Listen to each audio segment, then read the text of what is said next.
Hi viewers, welcome to my YouTube channel. ಬನ್ನಿ, ಇವತ್ತು ಒಳ್ಳೆ ರೆಸಿಪಿ ಮಾಡಿ ತೋರಿಸ್ಕೊಡ್ತಾನೆ. ಕುಂಬಳಕಾಯಿ ಅಥವಾ ಚಿನ್ನಿಕಾಯಿ ಅಂತ ಏನು ಕರಿತಾರೆ ಕೆಲವರು, ಅದರಿಂದ ಒಳ್ಳೆಯದೊಂದು ಇಡ್ಲಿ ಮಾಡೋದು ತೋರಿಸ್ಕೊಡ್ತಾನೆ. ಸ್ಪೆಷಲಾಗಿ ತುಂಬಾ ಚೆನ್ನಾಗಿ ಟೇಸ್ಟ್ ಕೂಡ ಇರುತ್ತೆ. ನಾನಿಲ್ಲಿ ಮೊದಲನೇದಾಗಿ ಒಂದು ಅರ್ಧ kg ಕುಂಬಳಕಾಯಿನ ಚೆನ್ನಾಗಿ ತುರಿದಿಡ್ಕೊಂಡು ತೊಳೆದ್ಬಿಟ್ಟು ಸಿಪ್ಪೆನೆಲ್ಲ ತೆಗೆದು, ಇವಾಗ ನಾನು 1 ಲೋಟದಷ್ಟು ಅಕ್ಕಿ ತೊಗೊಂಡಿದ್ದೀನಿ. ನೀವು ರೇಷನ್ ಅಕ್ಕಿ ಅಥವಾ ಯಾವುದು ಅಕ್ಕಿ ಇರುತ್ತೆ ನಿಮ್ಮ ಹತ್ರ, ಅದು ಯಾವುದಾದ್ರೂ ಯೂಸ್ ಮಾಡ್ಕೊಬೋದು. ನೋಡ್ಬೋದು, ಇವಾಗ ನಾವು ಚೆನ್ನಾಗಿ ಅಕ್ಕಿನ ಹುರ್ಕೊಬೇಕಾಗುತ್ತೆ. ಕೆಂಪಾಗಿ ಹುರಿಬೇಕು. ಅರ್ಧಂಬರ್ಧ ಹೋದ್ರೆ ಅಷ್ಟೊಂದು ಟೇಸ್ಟ್ ಬರೋದು ತುಂಬ ಚೆನ್ನಾಗಿರುತ್ತೆ. ಎಷ್ಟು ಸಾಧ್ಯ ಆಗುತ್ತೆ ಅಷ್ಟು ಮೀಡಿಯಮ್ ಟು ಲೋ ಫ್ಲೇಮಲ್ಲಿ ಇಟ್ಕೊಂಡ್ಬಿಟ್ಟು ಚೆನ್ನಾಗಿ ಕೆಂಪಾಗೋ ಥರ ಅಕ್ಕಿನ ಈ ರೀತಿಯಾಗಿ ಹುರಿಬೇಕು. ತುಂಬಾ ಚೆನ್ನಾಗಿರುತ್ತೆ. ನೀವು ಬೇಕಾದ್ರೆ ಗೋಧಿ ನುಚ್ಚಿರುತ್ತಲ್ಲ, ಉಪ್ಪಿಟ್ಟು ರವೆ, ಅದನ್ನು ಕೂಡ ಸೇರಿಸ್ಕೊಬೋದು. ನಾವಿಲ್ಲಿ ಅಕ್ಕಿ ರವೆಯಲ್ಲಿ ಮಾಡೋದು ತೋರಿಸ್ತಾ ಇದ್ದೀನಿ.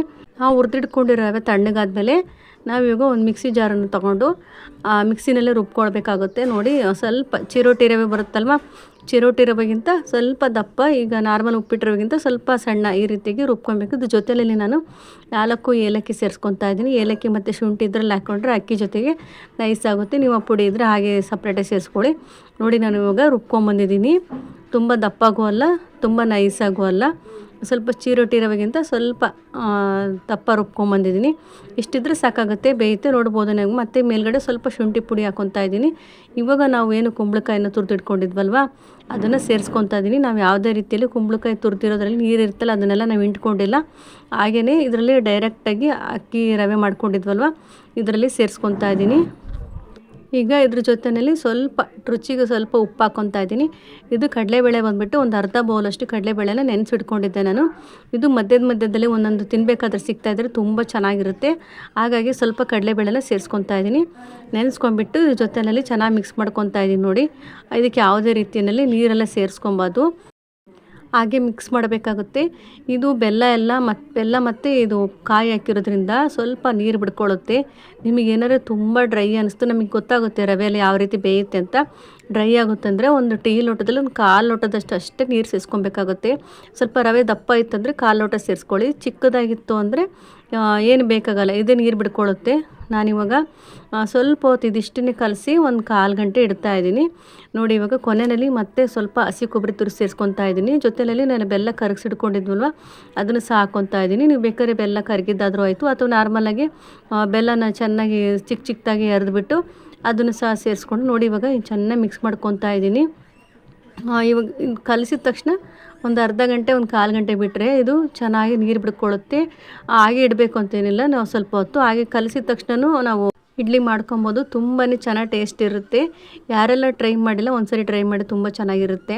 ಹಾಗೆ ಹೊಸ್ದಾಗಿ ನೋಡ್ತಾ ನನ್ನ ಚಾನಲ್ ಸಬ್ಸ್ಕ್ರೈಬ್ ಮಾಡ್ಕೊಳ್ಳಿ. ನೋಡಿ, ಈ ರೀತಿಯಾಗಿ ಬರಬೇಕು. ತುಂಬ ನೀರು ಇಲ್ಲ, ಹಾಗೆ ಗಟ್ಟಿಗೂ ಇಲ್ಲ, ಇಷ್ಟಿದ್ರೆ ಸಾಕಾಗುತ್ತೆ. ಸ್ವಲ್ಪ ನೀರಿನ ಅಂಶ ಇದ್ದರೆ, ರವೆ ಬೇಯೋದಕ್ಕೋಸ್ಕರ ನೀರಿನ ಅಂಶ ಬೇಕು. ಯಾಕೆಂದರೆ ಆ ಚಿನ್ನಿಕಾಯಿನಲ್ಲಿ ನೀರಿನ ಅಂಶ ಇರೋದ್ರಿಂದ ರವೆ ಎಲ್ಲ ನೀಟಾಗಿ ಬೆಂದೋಗುತ್ತೆ. ನಾವು ಇದೆಲ್ಲ ಏನು ಬೇಯಿಸ್ಕೊಬೇಕಂತ ಏನಿಲ್ಲ, ಸಪ್ರೇಟಾಗಿ ಹಾಗೆ ಅದಷ್ಟನ್ನು ಹಾಕ್ಕೊಂಡ್ರೆ ಚೆನ್ನಾಗಿ ಬೇಯುತ್ತೆ. ನೋಡ್ಬೋದು, ನಾನು ಇವಾಗ ಇಡ್ಲಿ ಪ್ಲೇಟ್ ತೊಗೊಂಡು ಇದಕ್ಕೆ ಪ್ಲೇಟಿಗೆ ಸ್ವಲ್ಪ ತುಪ್ಪ ಸವರ್ಕೊಂಡಿದ್ದೀನಿ. ನೀವು ಇದನ್ನು ಬಾಳೆ ಎಲೆ ಮತ್ತು ಅರಿಶಿಣದ ಎಲೆ ಇರುತ್ತಲ್ಲ, ಆ ಎಲೆಯಲ್ಲಿ ಕಟ್ಟಿಡ್ಬೋದು. ನಾವು ಅರಿಶಿಣದ ಎಲೆ ಮತ್ತು ಬಾಳೆ ಎಲೆ ಇಲ್ದಿರೋದ್ರಿಂದ ನಾನು ಈ ರೀತಿ ಇಡ್ಲಿ ಪ್ಲೇಟಲ್ಲಿ ಬೇಯಿಸ್ಕೊತಾ ಇದ್ದೀನಿ. ಅರಿಶಿಣದ ಎಲೆ ಇದ್ದರೆ ಸ್ವಲ್ಪ ನಾವೇನು ಕಲಿಸ್ತಾ ಇದ್ವಲ್ಲ ಅದ್ರ ಜೊತೆಲೆ ಸೇರಿಸ್ಕೊಂಡು ಕಲಿಸ್ಬೇಕು.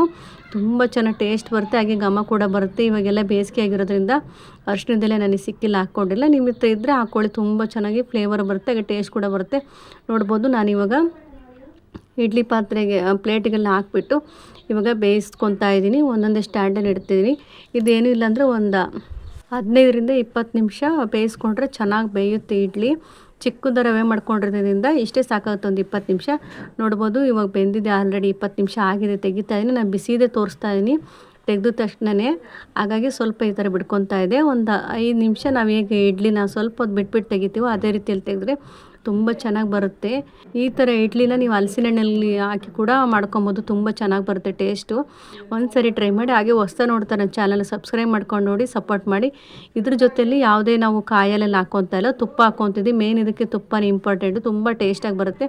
ತುಪ್ಪ ಜೊತೆ ತಿಂದ್ರಂತೂ ಬಿಸಿಯಾಗಿರೋ ಇಡ್ಲಿ ತುಂಬಾ ಟೇಸ್ಟಾಗಿರುತ್ತೆ. ಇದನ್ನು ಟಿಫನ್ ಕೂಡ ಮಾಡ್ಕೊಬೋದು, ಹಾಗೆ ಸಂಜೆ ಟೈಮಲ್ಲಿ ಸ್ನ್ಯಾಕ್ಸ್ ಥರನೂ ಕೂಡ ಮಾಡ್ಕೊಬೋದು. ಒಂದು ಒಳ್ಳೆ ಸ್ವೀಟ್ ರೆಸಿಪಿ, ಹಾಗೆ ಹೆಲ್ತಿಯಾಗಿ ಆರೋಗ್ಯ ಕೂಡ ಒಳ್ಳೆಯದು ಕುಂಬಳಕಾಯಿ. ಈ ರೆಸಿಪಿನ ಟ್ರೈ ಮಾಡಿ, ಹೇಗೆ ಬಂದಿತ್ತು ಅಂತ ಕಮೆಂಟ್ ಮೂಲಕ ತಿಳಿಸಿ. ಹಾಗೆ ಹೊಸ್ದಾಗಿ ನೋಡ್ತಾರೆ ಸಬ್ಸ್ಕ್ರೈಬ್ ಮಾಡ್ಕೊಂಡು ನೋಡಿ, ಪಕ್ಕದಲ್ಲಿರೋ ಬೆಲ್ ಐಕನನ್ನು ಪ್ರೆಸ್ ಮಾಡಿ, ಸಪೋರ್ಟ್ ಮಾಡಿ. Thank you for watching.